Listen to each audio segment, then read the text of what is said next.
Hello, you're watching News Mongolia on MNB World. I'm your host, Susanna Oktay. For our top stories, 60% of the population inoculated with second shots. Hungary donates 33 ventilators to Mongolia. Animal rights activists want a law on pet safety and protection.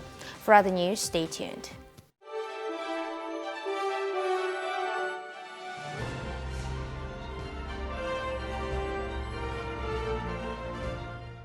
The Ministry of Health reported that 1,231 new COVID-19 cases were confirmed nationwide in the past 24 hours. The total number of coronavirus cases in Mongolia is now 161,575, and 6 more people have died. As of today, 1,231 new cases were confirmed nationwide, bringing the total number of COVID-19 cases in Mongolia to 161,575. Within the past 24 hours, 2,157 more patients have recovered. Sadly, 6 more patients died due to COVID-19 complications. Out of today's cases, 496 cases were confirmed in Ulaanbaatar and 734 were confirmed in the provinces. As of today, 10,379 COVID-19 patients are being treated at hospitals. Out of them, 181 are in critical condition. Additionally, 11,798 people with mild symptoms are being treated at home.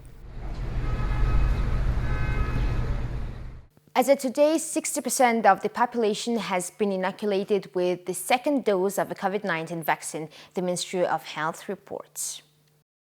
To date, about 5% of the population has been affected by the coronavirus. Health officials note that the vaccines have been playing a big role in preventing a massive COVID-19 spread among the public. It is calculated that if the vaccination rollout hadn't been implemented, around 1 million people would have been infected by September 2021, that is around 30% of the population. Health officials informed us that the vaccine will prevent COVID-19 infection by 60 to 75% and reduce health complications by 90 to 95%. It is estimated that if 70% of the population is vaccinated, herd immunity can be achieved. 68% of total population is aged above 12. As of today, about 60% of them have been inoculated. Now we are targeting the remaining 8% to get the shots. The higher the percentage, the better it is. In other words, today, 6 out of 10 people have been inoculated and minimized their risk of contracting a COVID-19 infection. Sources say it is the best method at this moment for curbing any further spread. 33 ventilators donated by the Hungarian government arrived in Ulaanbaatar on July 29th. A ceremony for the handover of the ventilators was held at the Ministry of Foreign Affairs and was attended by the Minister of Foreign Affairs and Trade of Hungary, Peter Szijjártó, and the Mongolian Minister of Foreign Affairs, Bacsic. Earlier this month, on July 16, the government of Hungary announced that it would give a gift of 33 state-owned ventilators to the Mongolian Ministry of Health, given the conditions resulting from the COVID-19 pandemic. The ventilators, valued at $1.6 million, arrived in Ulaanbaatar on Thursday morning. The ceremony for the handover of the ventilators was held at the Ministry of Foreign Affairs and was attended by Ambassador of Hungary to Mongolia, Barbala Brushansky, member of the National Assembly of Hungary, Laszlo Horvat, and other Hungarian and Mongolian officials. Later, Minister of Foreign Affairs Bacsic and Minister of Foreign Affairs and Trade Szijjártó held bilateral talks, which are necessary for the healthcare system to be able to tackle the challenge.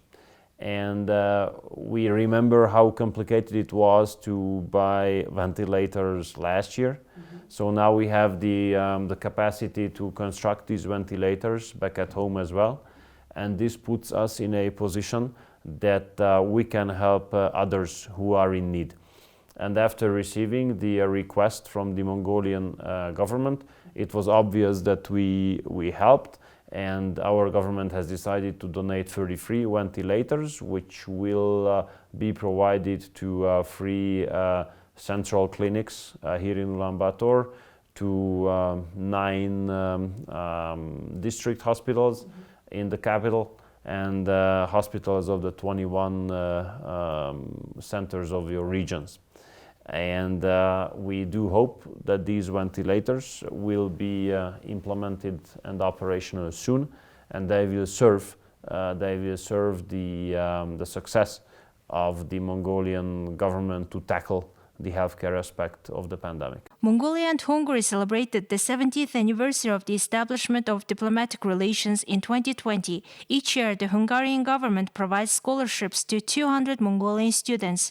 The two countries resumed archaeological cooperation in June 2021, and archaeological research of the tombs of Xiongnu period aristocrats is currently underway in Bilkham in Ulaanbaatar.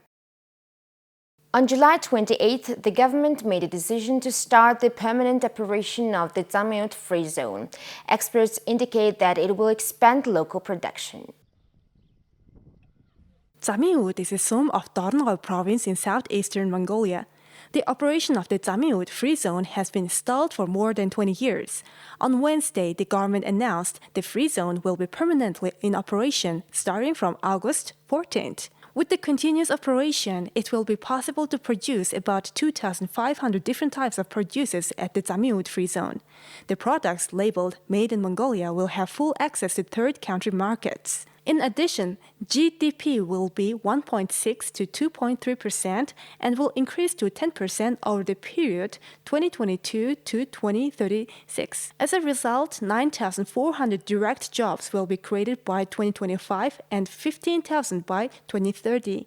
In 2021, the Governor's Office of the Zamiut Free Zone will gradually increase the capacity of the infrastructure stations, create a favorable environment for investors and businesses, support sustainable management activities, and establish a port access system in the Free Zone. In cooperation with the Development Bank, the Economic Cooperation Regional Development Project has been launched. In connection with this decision, a working group consisting of relevant ministers was instructed to visit the site and take urgent measures to intensify the work to provide the Free Zone with all necessary infrastructure.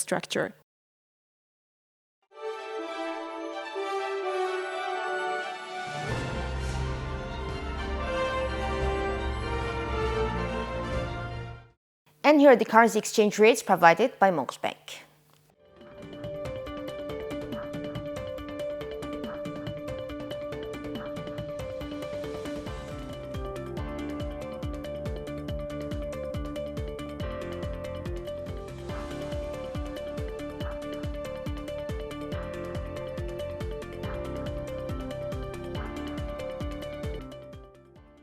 Now let's take a look at Mongolia's current affairs.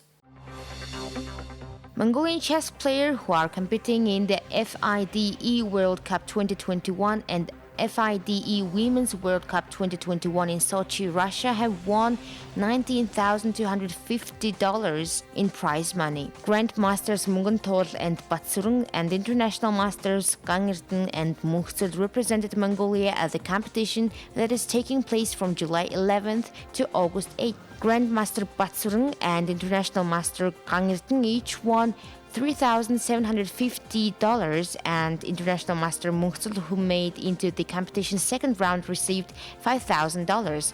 Honored athlete of Mongolia, Grandmaster Mungantol, who competed in the third round as one of the 32 best players in the competition, was awarded $6,750. On July 28, 2021, the online 21st Consular Conciliation meeting between the Ministries of Foreign Affairs of Mongolia and the People's Republic of China was held. In particular, the position of our country and requests from citizens for the introduction of a temporary regulation of a green gate and mutual trips for citizens with mutual recognition and respect of the certificate of international medical travel were conveyed. The Mongolian delegation was led by the acting director of the Consulate of the Ministry of Foreign Affairs, and the Chinese delegation was led by the head of the Consular Department of the Ministry of Foreign Affairs of the People's Republic of China, Tu Aimin.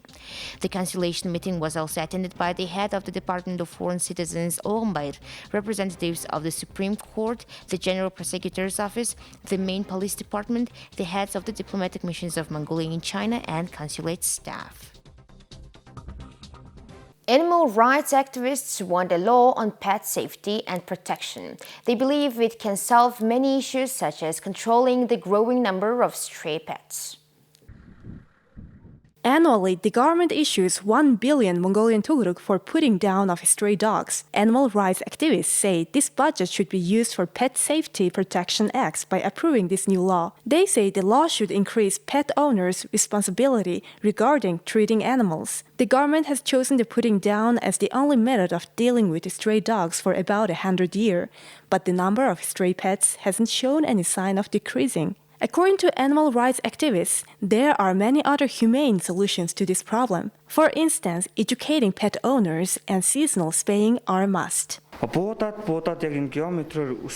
Shooting the dogs is definitely not the right way of decreasing the number of stray animals. They will keep reproducing at an alarming rate. Destroying all of them is just not achievable. So the best solution at this moment is to nurture the pets irrespective if they have an owner. One of the reasons for the growing number of stray pets is the giving of pets as a present. Also, homeless pets are mostly caused by emotional decisions of buying pets and then losing interest when they grow up. Currently, the number of pets has reached about 200,000. This increasing number is giving us the thought of creating a special law on pet safety and protection. In Russia, for instance, pet shops sell pets with the option of reproduction or non-reproduction. The reproductive pets are sold at a higher price without being spayed. The pet business is also flourishing without any standards and regulations. The activists at the Lucky Paw NGO are willing to fight the violation of animal rights and illegal reproduction of pets by having a proper law. Athletes Slausern, Bodrirden, and Chinzurich, who finished the competition within 48 hours in accordance with the rules for leaving the Olympic Village. Freestyle wrestlers and weightlifters will arrive in Tokyo. In these Olympics, women freestyle wrestlers will compete in all 6 weight classes and the men in 3 weight classes. Bidiksachen and Angtsitsik will compete in weightlifting. A team of 22 athletes, coaches, and officials will arrive in Tokyo today. Freestyle wrestlers will compete at the Olympics from August 1st.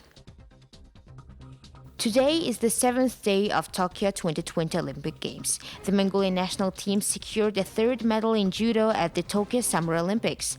The International Judo Federation has announced the top 16 judges for the 2020 Tokyo Olympics, including Turbat Ingtsitsik, a world-class judge from Mongolia. She's currently judging judo at the Tokyo Olympics. Ingtsitsik is the first female Olympic judge in the history of Mongolian sports who has been practicing judo since 1997. Olympic judo judge Ingtsitsik has judged a total of 34 competitions since 2017. In addition, the World Series of competitions, she judged the World Championships among adults in Budapest 2017, Baku 2018, and Tokyo 2019. In 2018, she was awarded as the best judge by the Burtechan Festival of the National Olympic Committee of Mongolia.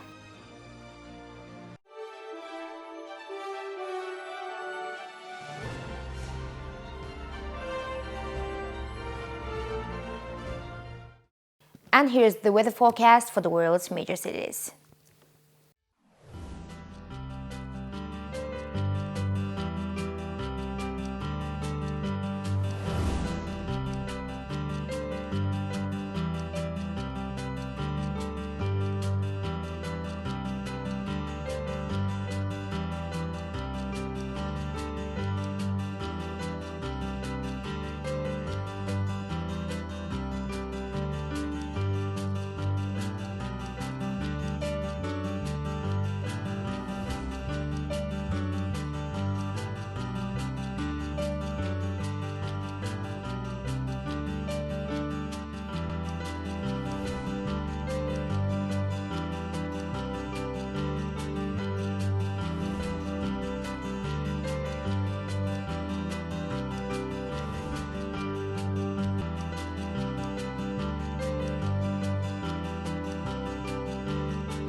Well, that's all for today. Thank you for staying with us. We'll see you on Friday with more stories and updates. Please follow MNB World on Facebook, YouTube, Twitter, and Instagram. Have a nice evening. Goodbye.